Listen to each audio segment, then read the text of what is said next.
Do mistrovství ve řvaní se přihlásila zhruba 50 soutěžících. Rozvibrovat hlasivky se pokoušeli jak muži, tak i ženy.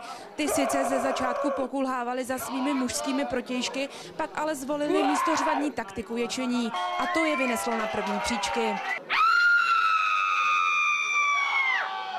Mají asi větší hrudníky, nebo já nevím, no.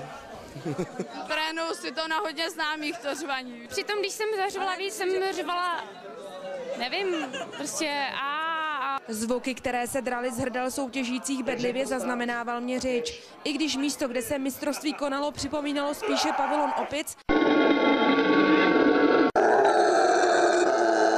všichni odcházeli spokojeni. Tahle akce neměla být nějak jako moc oficiální, to prostě byla legrace a myslím, že tak dopadlo. A jak vlastně zněl vítězný jekot? Děkujeme vám pěkně za pozornost.